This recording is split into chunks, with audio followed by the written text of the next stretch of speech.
Bienvenidos a nuestra webinar del día de hoy. Les agradecemos a todos por haber aceptado la invitación y acudir a sacar un rato del día para acudir a esta capacitación virtual que ya saben damos cada mes con el interés que conozcamos temas nuevos que sean importantes para nuestra industria y nos puedan pues aportar o ampliar los conocimientos que tengamos. Esta tarde vamos a dar una charla sobre la importancia de los minerales orgánicos en la producción y en la calidad de la cáscara del huevo. Va a estar a cargo de la doctora Elvia Lemos. Ella es una consultora especialista en ponedoras de la empresa Premex. Nos interesa que todos nuestros clientes, que todas las personas que asisten y que nos acompañan en nuestras capacitaciones amplíen los conocimientos sobre este tema. Es un tema que está cogiendo mucha fuerza últimamente en la nutrición de las aves, y la doctora Elvia nos va a ampliar un poco los conocimientos y también despejar las dudas que tengamos. Le doy paso a la doctora Elvia para que inicie la capacitación, siendo ya las 2:04 de la tarde. Espero que aprovechen la capacitación. Al final seguimos hablando con las preguntas que cada uno tenga. Doctora Elvia, adelante. Muchas gracias, Alex, por la introducción. Entonces espero que sea interactivo. Si tienen inquietudes y están dentro de mi alcance respondérselas, será con el mayor de los gustos. Entonces, muy bien decía Alexander, vamos a hablar de qué impacto tienen los minerales en la producción y en la calidad de la cáscara del huevo. Para poder ir hacia lo que son minerales orgánicos, quiero retomar unas definiciones de algunos conceptos básicos para poder entrar ya a ver más minuciosamente el impacto de estos últimos en la producción del huevo y en la formación de la cáscara. Primero que todo, pues como algunos o como la gran mayoría conocemos, la función de los minerales en la nutrición y sobre todo en la producción animal son elementos químicos inorgánicos que están presentes dentro de la dieta. Estos no pueden ser sintetizados a través del organismo y tienen una misión fundamental, que es asegurar el crecimiento y mantener sanitariamente estable los seres y los organismos. En su forma natural, los minerales se encuentran en una forma inorgánica, en unas aleaciones y en unas combinaciones con otros minerales interactuando. A nivel de plantas, las plantas, ellas sí tienen la facultad a través de unas moléculas orgánicas que hacen unas hidrólisis que les permiten su fácil absorción. De igual manera, pues estos minerales cumplen unas funciones metabólicas a nivel de unas activaciones enzimáticas del metabolismo del organismo. ¿Por qué hablamos de algunos minerales esenciales en la nutrición animal? Existen más de 20 minerales necesarios para el organismo y cada uno va a cumplir una función específica dentro del mismo. Los consideramos esenciales cuando cumplen 4 condiciones, y estas son: que su ingesta insuficiente provoca deficiencias funcionales, reversibles si cuando se ingresa ese elemento o ese mineral al organismo vuelve a su normalidad entre sus funciones vitales. Sin que éste participe del elemento del mineral dentro del organismo, éste no puede seguir haciendo su síntesis metabólica y por ende continuar su ciclo de vida. Cuando el mineral influye directamente dentro del organismo porque está involucrado dentro de varios procesos de su cadena metabólica, y cuando el mineral no puede ser reemplazado por ninguna otra partícula para cumplir esa función específica en el metabolismo. ¿Cómo clasificamos entonces los minerales esenciales propios para la nutrición animal? Estos los vamos a encontrar en 2 categorías, que son en una presentación macro y en otra micro. Cuando hablamos de minerales macros es por sus tamaños de partícula o de peso molecular, como es el caso del calcio, el fósforo, el magnesio, el cloro, el sodio, el potasio y el azufre. Y ya hablamos de los microminerales, que son aquellos que su adquisición o poderlos adquirir dentro de nuestra naturaleza ya vienen en menos tamaños de peso molecular, como es el caso del cobre, el zinc, el manganeso, el cobalto, el yodo, el hierro, el selenio y el molibdeno.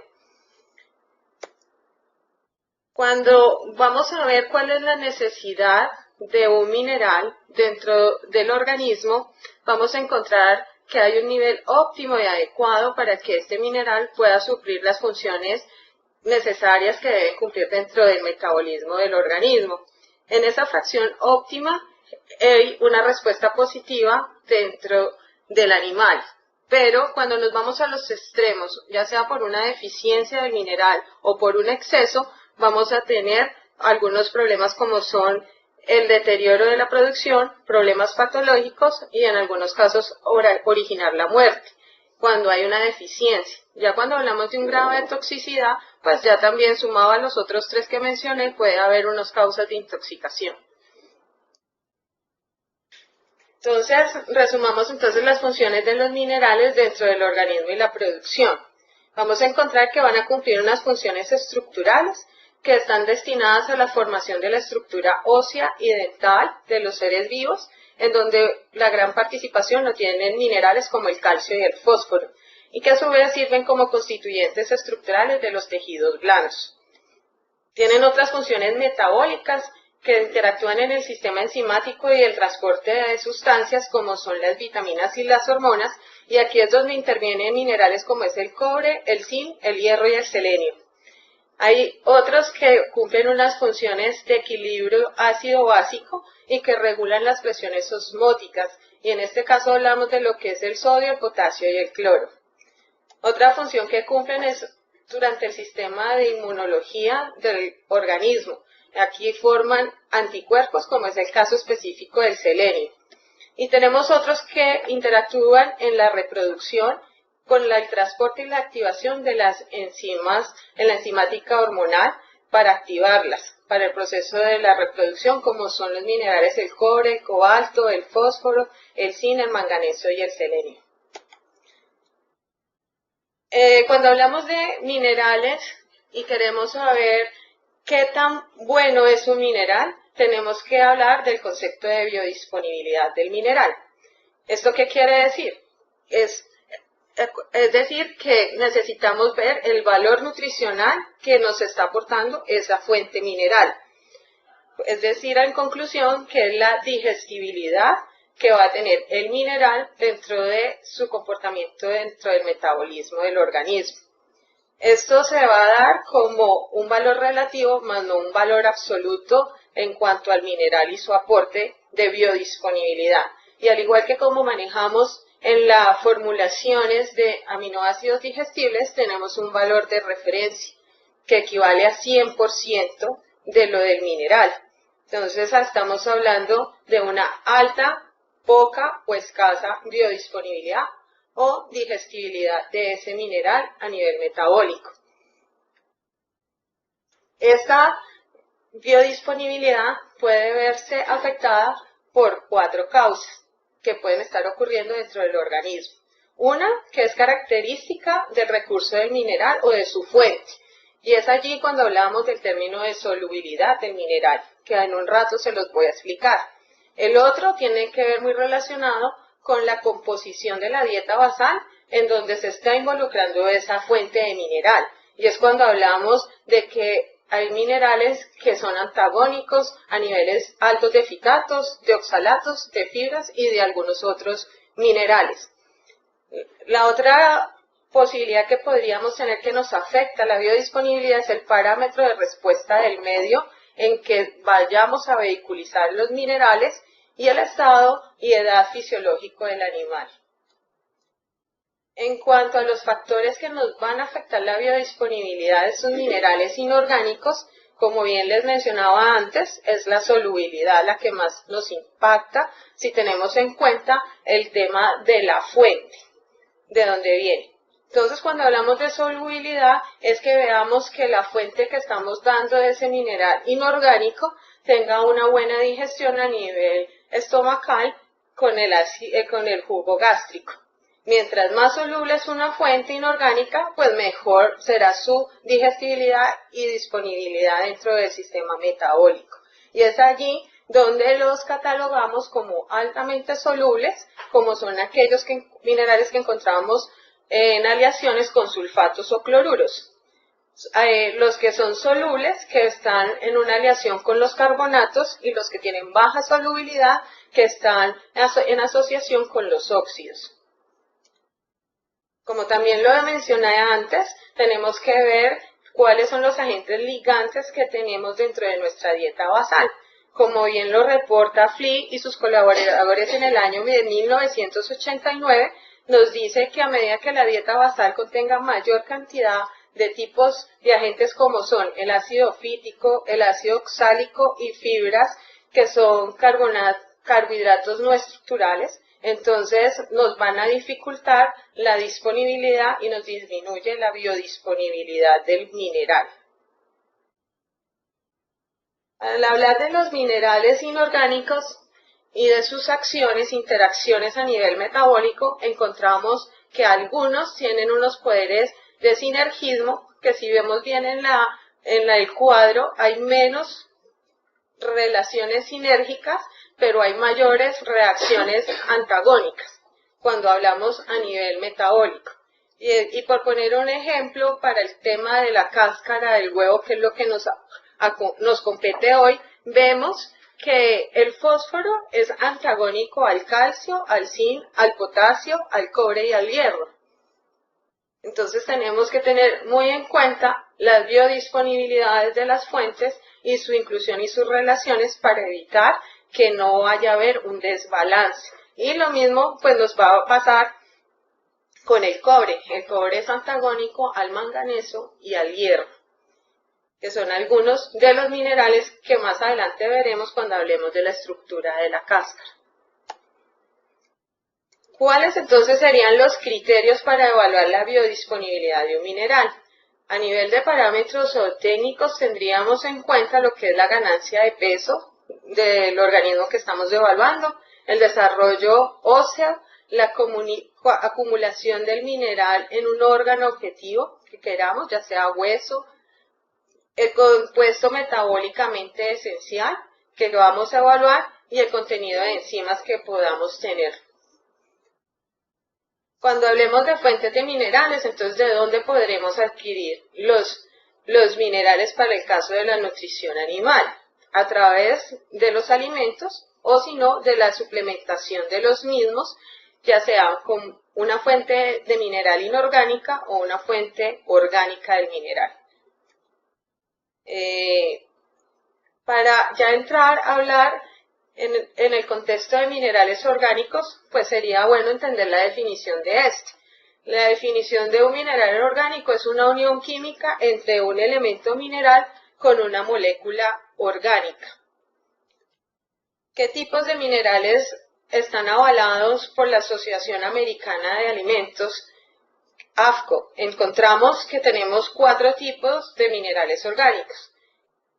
Estos son un complejo metal aminoácido, que es una entidad química específica que maneja una proporción de 1 a 1, o sea, un mineral con un aminoácido. Tenemos la metal quelatada, que es una relación molar de un metal con 2 moléculas de aminoácido o 3 moléculas de aminoácido, cuya característica es de que no debe exceder los 800 Dalton de peso molecular en esta asociación. Se pueden emplear desde el aminoácido glicina, que tiene un peso molecular de 75 Daltons, hasta el triptófano y el molibdeno, que oscilan en 204.23 Dalton de peso molecular. Tenemos el caso de los proteonato metal, que esta es una asociación entre un mineral con una cadena de tripéptidos o péptidos u otros derivados de la proteína. Y un complejo metal polisacárido, que es la alianza entre un mineral con una cadena de polisacáridos.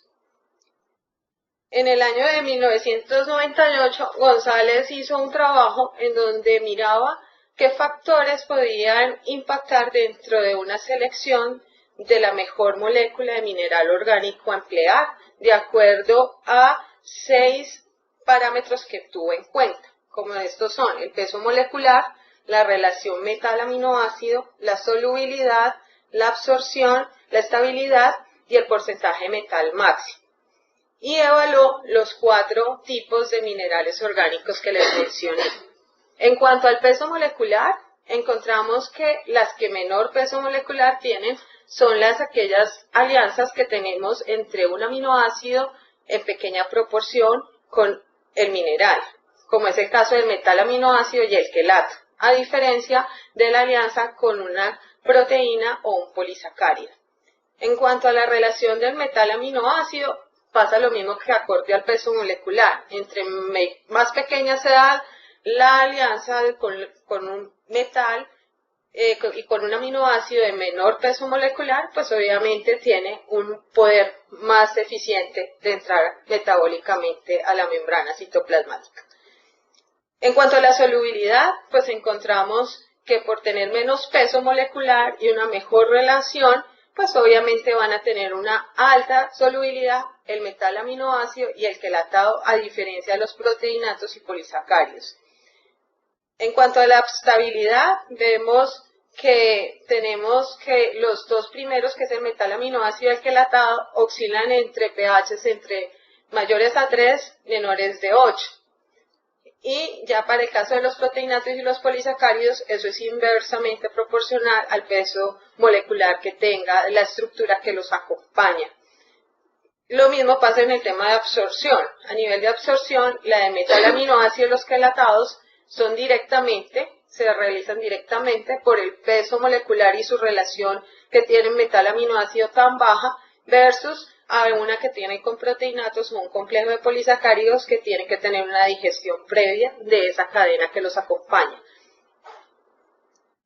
Y en cuanto al porcentaje de relación metal-aminoácido, encontramos que para el metal aminoácido y el quelatado, esta se encuentra en un promedio de 20 versus que los proteinatos y el complejo polisacárido es inferior a este 20%. Ya cuando hablamos del proceso de absorción, dependiendo del tipo de fuente, como vemos en el cuadro de la izquierda, tenemos cómo se absorben las fuentes inorgánicas. Vemos, y lo señalo aquí con el cursor, de que al entrar al estómago algunos sufren unas alianzas que también se pueden originar a nivel del intestino delgado, que es donde ocurre la absorción. Y allí lo que hacemos es que tenemos menos porcentaje absorbido del mineral que queremos tener disponible en el organismo.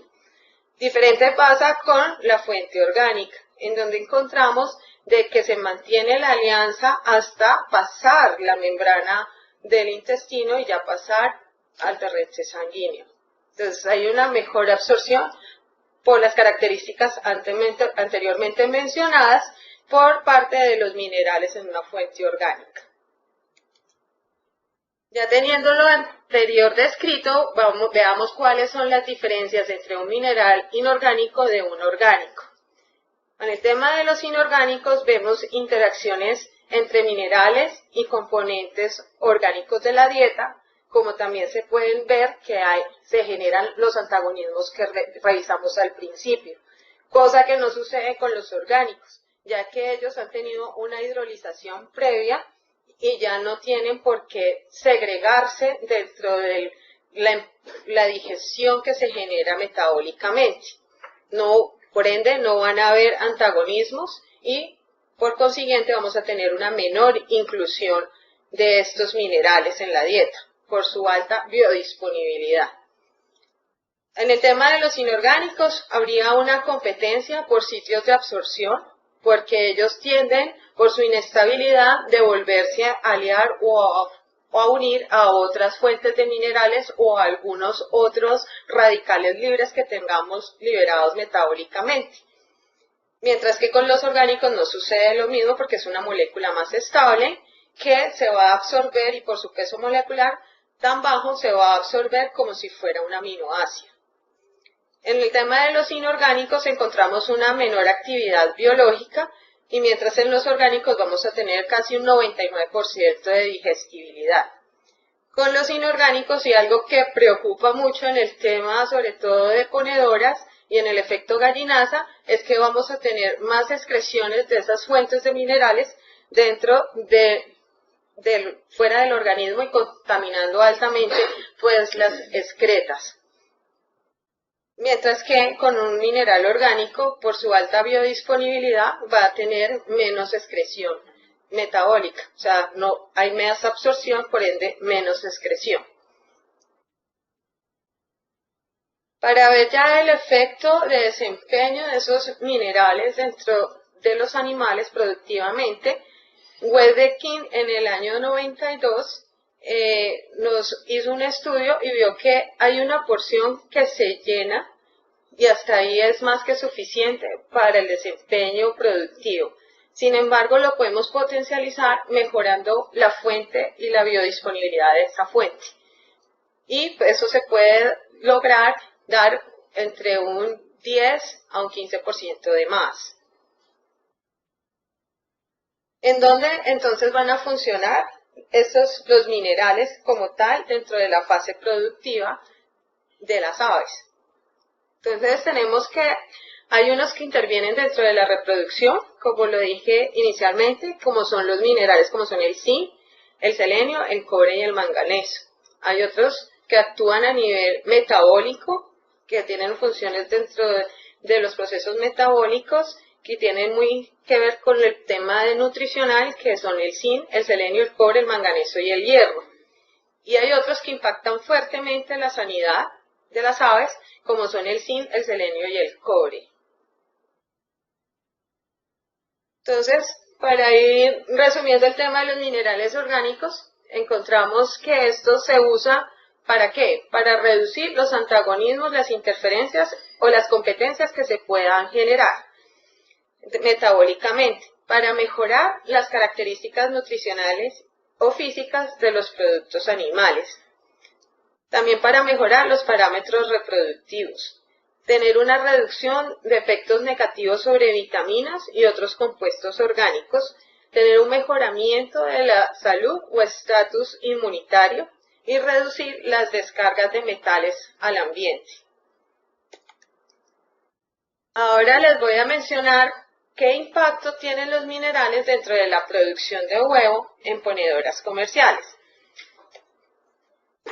Si vemos lo que nos manifiestan los genetistas, en este caso el doctor Arango en el año de 2010, vemos que nosotros podemos manipular, y tiene que ver lo que tiene que ver con la importancia del ambiente. Podríamos manipular desde la nutrición, lo que es el peso del huevo, y también lo que es la calidad de cáscara y la altura de la albúmina, y los defectos pues de presentación, como sería color de la yema, características no deseables pues en la cáscara, esas manchas que a veces se presentan, los problemas que tengan también que ver con parte de sanidad. Y para ya entrar a hablar de cáscara de huevo, sería importante ver cuáles son los minerales que impactan dentro de la estructura de la misma.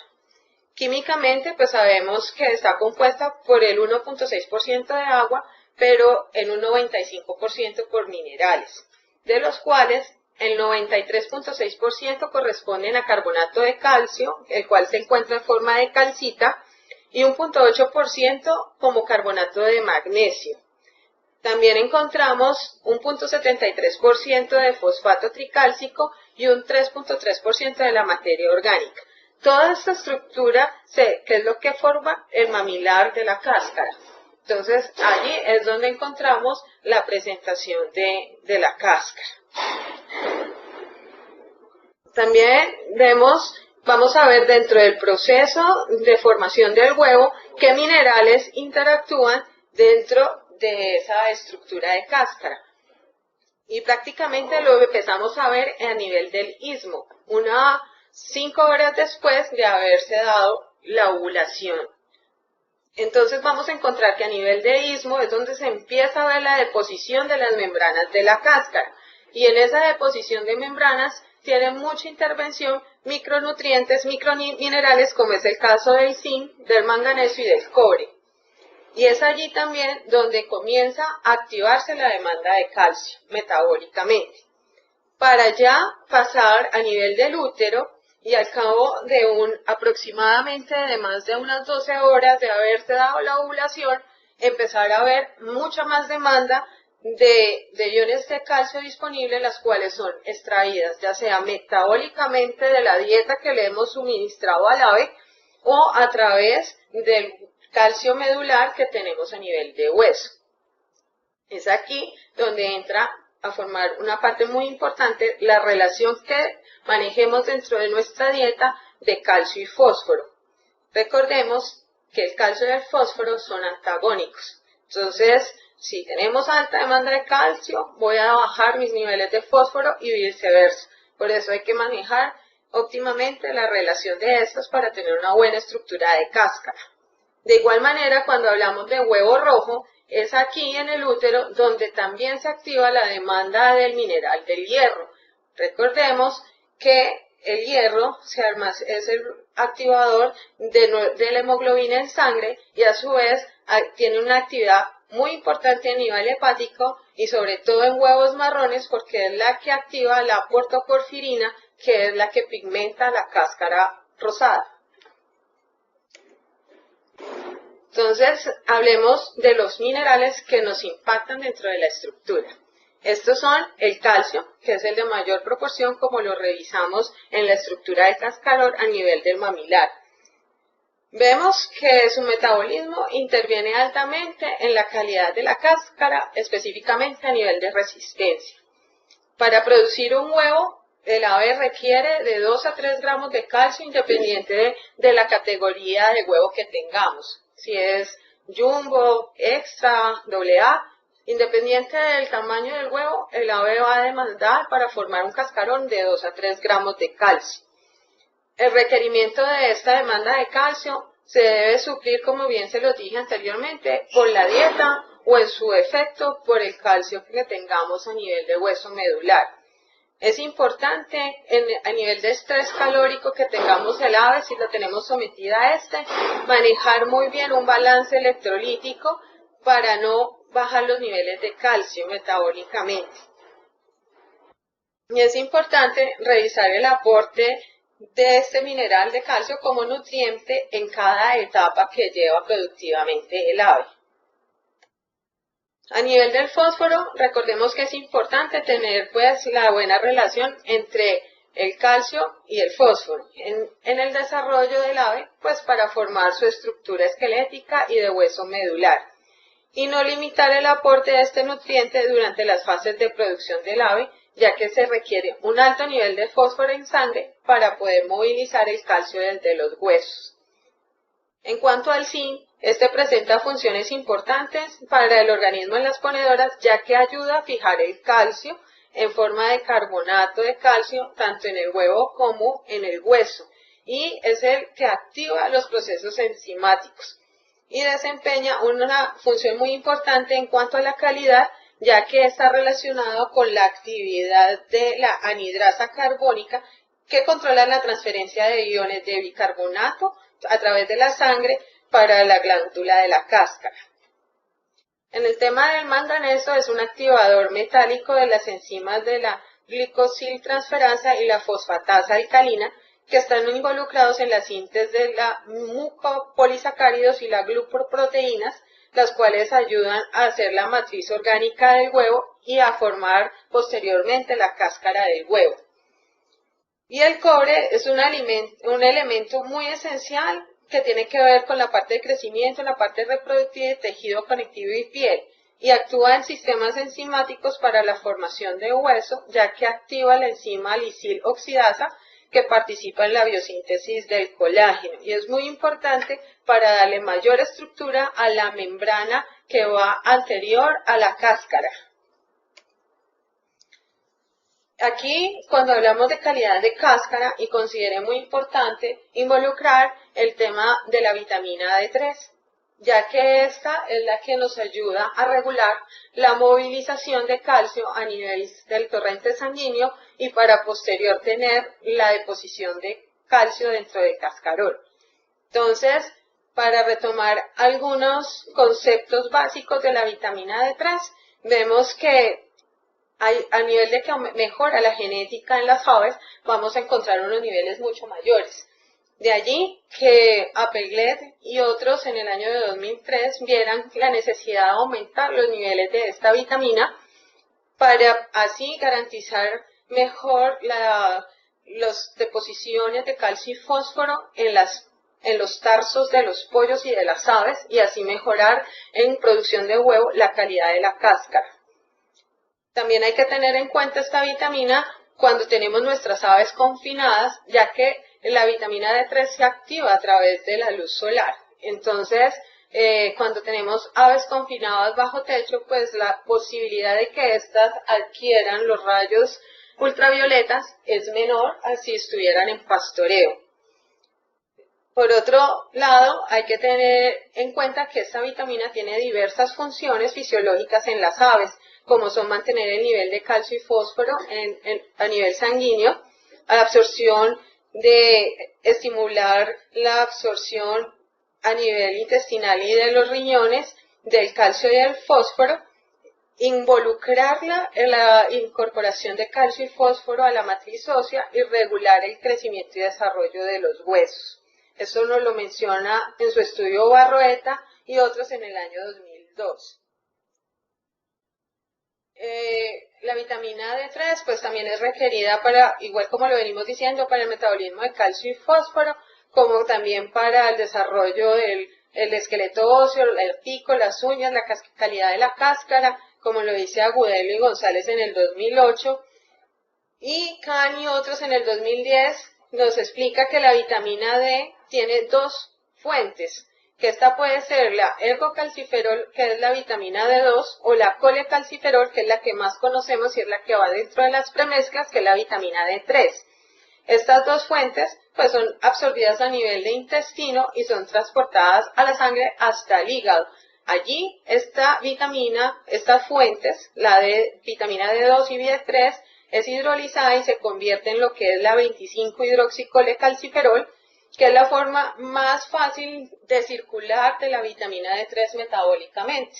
Y es así como llega al riñón, que es donde se activa y se convierte en la 1,25-dihidroxicolecalciferol, la cual es la forma más metabólica a nivel molecular que tiene la vitamina D3.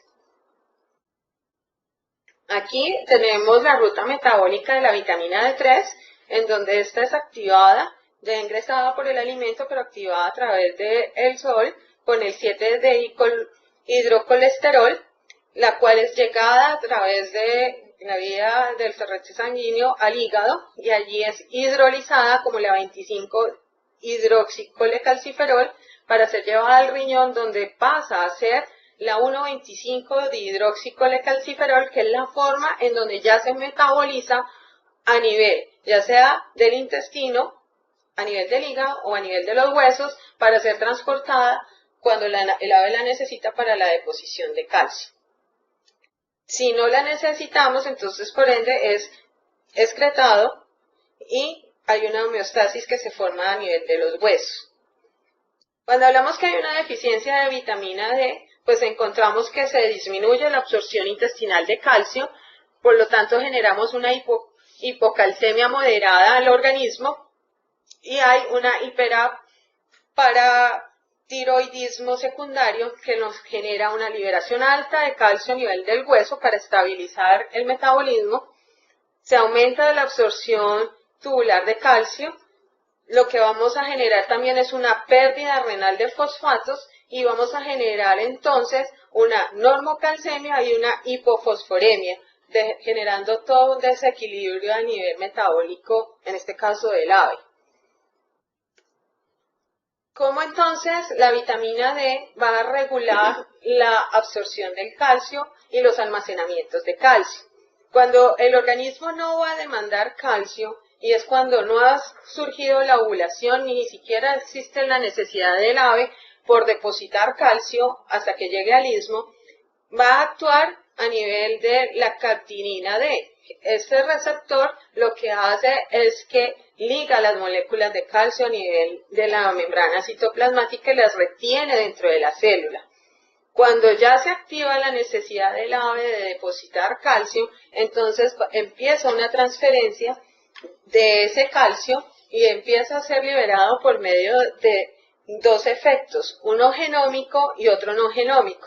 El genómico se hace a través de este transmisor que genera este receptor que genera la transferencia, que es el PMCA, el cual consiste en que ayuda a pasar el calcio a través de la membrana citoplasmática al torrente sanguíneo de una manera osmótica.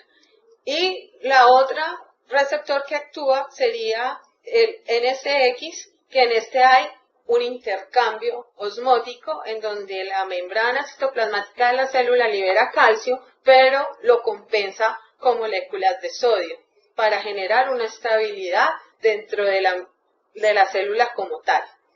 Esa es la manera como actúa la vitamina D en la regulación de la absorción de calcio. Cuando queremos mejorar la disponibilidad de la vitamina D3 en el mercado, encontramos dos fuentes que se denominan metabolitos de la vitamina D3.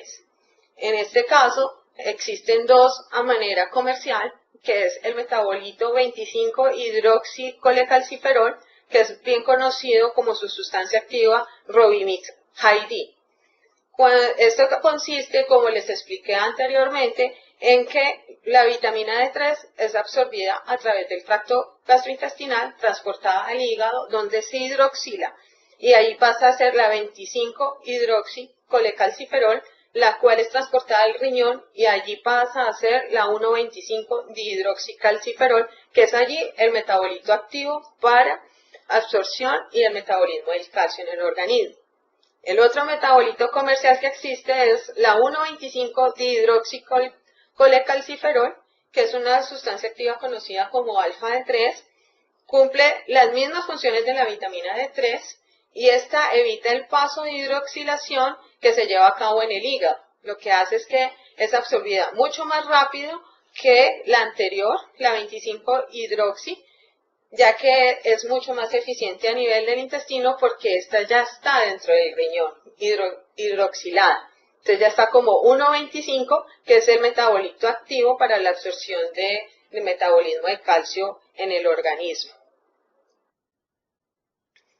Aquí unos trabajos que se han realizado en comparación de las fuentes de metabolitos y durante su impacto que tienen estos en la calidad de la cáscara y la calidad del huevo. Este es un trabajo que evaluó el empleo on-top de la vitamina alfa-D3, que es la 1-alfa-hidroxicalciferol, en unas dietas de gallina ponedora comercial desde la tercera semana de vida hasta el final de su ciclo productivo. Esta evaluación se realizó en un galpón automático en un total de 37.800 ponedoras de la línea Highline Brown, desde la semana 3 de vida hasta el final de su ciclo en la zona de Antioquia. Son dos tratamientos, uno el tratamiento control, que llevaba una enzima que es la fitasa, y un tratamiento 2 que tenía la misma fitasa más el metabolito alfa-D3 on top. Para el tratamiento control se contaron con 20.250 aves y para el tratamiento 17.811. En cuanto a los resultados zootécnicos, se encontró que para el control se tenían 294.6 huevos ave alojada y para el tratamiento con el metabolito se tuvieron 295.4. La conversión por docena de huevos fue de 1.6 para el control, para el del metabolito de 1.58 y en el tema de mortalidad para el control fue de 8.29 y para el que tenía el metabolito de 7.98. En cuanto al tema de la densidad, de la calidad de la cáscara, vemos que el azul era la que tenía el metabolito y vemos que al principio y al final tuvo una diferencia significativa en cuanto a la calidad de la cáscara. En cuanto a la calidad del huevo, el de huevo no conforme, vemos que para el tratamiento con alfa D3, que era el del metabolito, tuvo mejor comportamiento si vemos el total, muy impactado por el tema de yema y por el huevo sucio. versus el control. Y para el tema de calcio depositado en cascarón, pues no hubo diferencia significativa en los dos tratamientos. En este otro trabajo se empleó la vitamina alfa D3 y la High-D, que se compararon en gallinas ponedoras comerciales al final de su ciclo. Esta evaluación se realizó en un galpón automático con 360 ponedoras de la línea Highline Brown, divididas en 4 tratamientos con 6 repeticiones de 15 aves cada uno, y la evaluación tuvo un periodo de 95 días en la zona de Antioquia. Aquí vemos pues los 4 tratamientos, hubo un control con fitasa como enzima, otro que tenía, igual que el control, más el metabolito alfa D3 on top, un tercer tratamiento que era el control más el metabolito alfa D3 matrizado con 0.05 de calcio y 0.05 de fósforo, y un tratamiento 4 que tenía, igual que el control, pero tenía el metabolito High-D matrizado 0.05 de calcio y 0.05 de fósforo. El mismo número de aves, los pesos iniciales, pesos finales, que son muy similares. En cuanto a la producción, vemos que le va mejor a los que tenían los metabolitos matrizados. En cuanto a docena de huevos, se comporta igual que el porcentaje de producción, siendo ligeramente mejor el que tenía el metabolito alfa D3. Y en el tema de mortalidad, pues le va mejor a los que son el control y el control con el metabolito on top. En el tema de calidad de huevo, en el mismo evaluación, pues no se encuentra diferencia significativa en cuanto a la calidad de huevo. En cuanto a la mineralización de la cáscara, los que están matrizados tienen un mejor comportamiento versus el on-top y el control, y en la densidad de la cáscara, el que mejor se comporta es el que tenía el metabolito del High-D. Y ahora les voy a mostrar unos trabajos de minerales orgánicos en ponedoras comerciales. Esto es un recuento de lo que, revisando la literatura, encontramos de cuál es el impacto de los minerales orgánicos en la calidad de la cáscara. Tenemos en el año 86 a Stan, donde observó que 30 miligramos por kilo de zinc en una ración pues era más que suficiente para mejorar la calidad de la cáscara.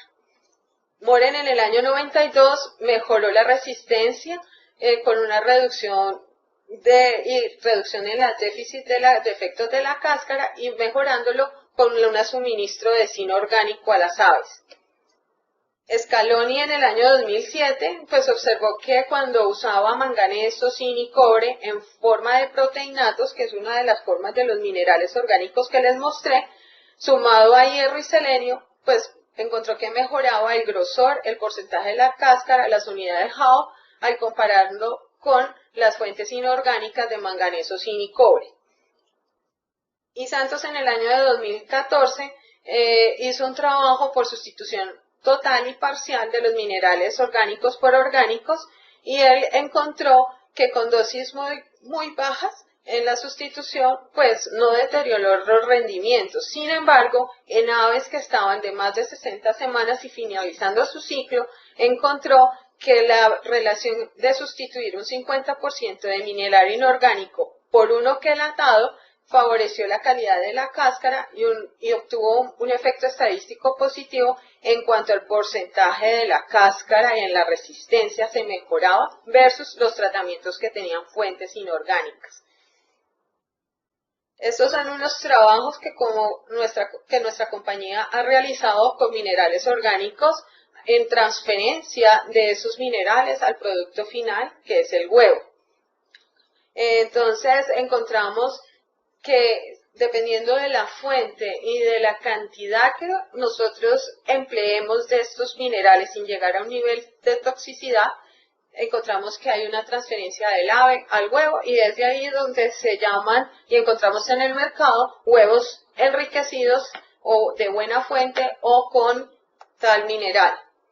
Esta fue una evaluación que se hizo con la inclusión de fuentes orgánicas de selenio, zinc y de vitamina E para el enriquecimiento de huevos de mesa, que se realizó en un galpón tradicional abierto en piso con un total de 8.321 ponedoras de la línea Isa Brown con una edad de 36 semanas de vida en la zona de Bucaramanga.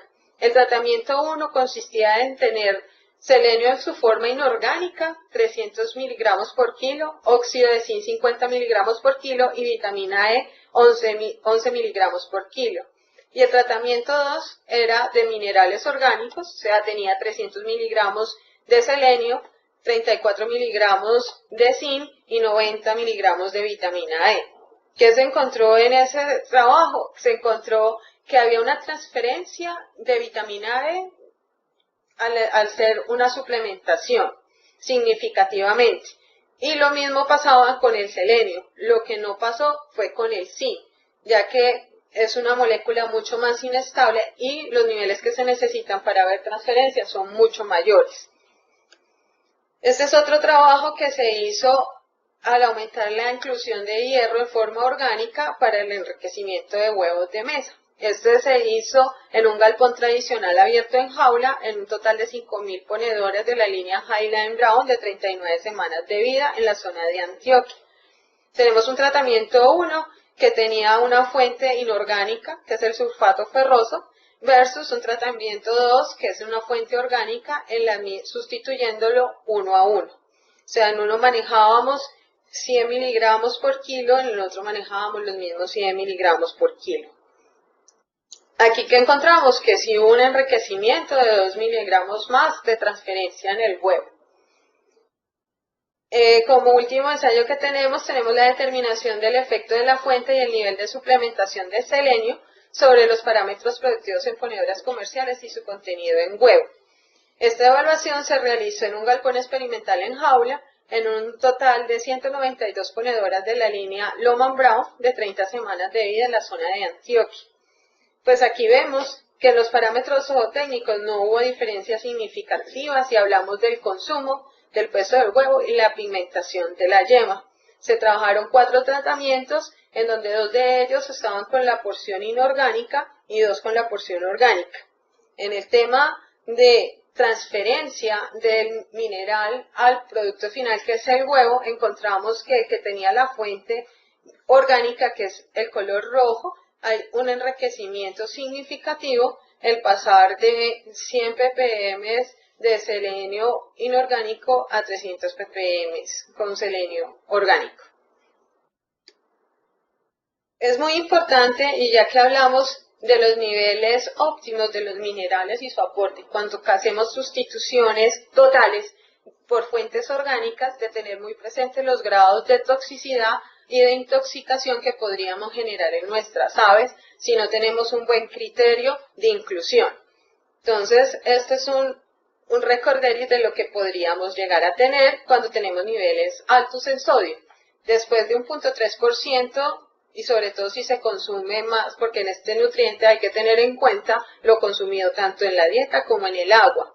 Si lo tenemos más de 0.3%, vamos a ver afectado el balance electrolítico, vamos a generar camas húmedas y por ende vamos a alterar el metabolismo de absorción de calcio, bajando la calidad de la cáscara. Para este mineral se puede hablar de que en aves se genera toxicidad cuando tenemos un 0.5% del nutriente como tal ingerido, tanto por agua como por alimento. Para el tema del magnesio, tenemos una toxicidad en dieta después de 0.8%.